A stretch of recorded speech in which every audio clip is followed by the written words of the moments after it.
Épisode 99, Sao Paulo.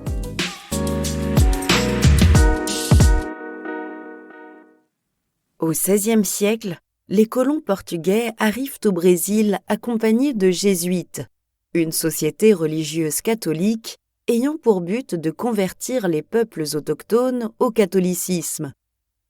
Le 25 janvier 1554, dans le cadre de cette mission, 12 prêtres construisent un collège jésuite au Paço do Colégio, l'endroit qui deviendra le village Sao Paulo dos Campos de Piratininga et plus tard Sao Paulo.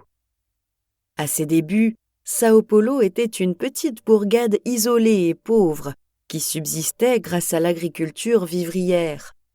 Face à cette pauvreté, certains locaux, connus sous le nom de bandeirantes, commencèrent à mener des explorations à la recherche de richesses minières, de pierres précieuses ou d'indigènes à capturer et à servir.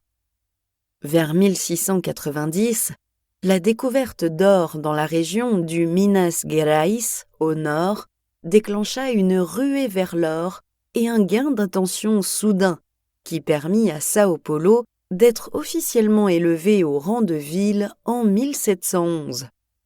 Après l'épuisement des mines d'or à la fin du XVIIIe siècle, l'économie se déplaça vers la culture et l'exportation de la canne à sucre.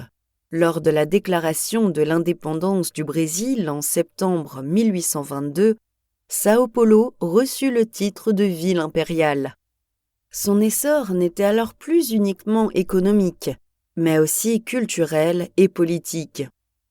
La première faculté de droit du pays y fut fondée en 1827 et formera un grand nombre de futurs fonctionnaires ou membres du gouvernement. À l'aube du XXe siècle, le sucre fut dépassé par une denrée plus rentable, le café. Même si son cours chuta rapidement, les énormes capitaux accumulés ainsi qu'un nouvel afflux de migrants du monde entier donnèrent un coup de fouet à l'industrialisation et à la croissance démographique de la ville. Entre 1920 et 1980, sa population s'accrut de manière fulgurante en doublant quasiment tous les 10 ans. La mégalopole a depuis solidement assis sa position de capitale dans les secteurs bancaires et industriels. Son quartier d'affaires accueille la bourse et les sièges de grandes entreprises brésiliennes et internationales. En 2023, Sao Paulo compte plus de 12 millions d'habitants, domine l'Amérique latine en termes de PIB et constitue également un foyer culturel important avec tous ses musées, galeries d'art et théâtres renommés.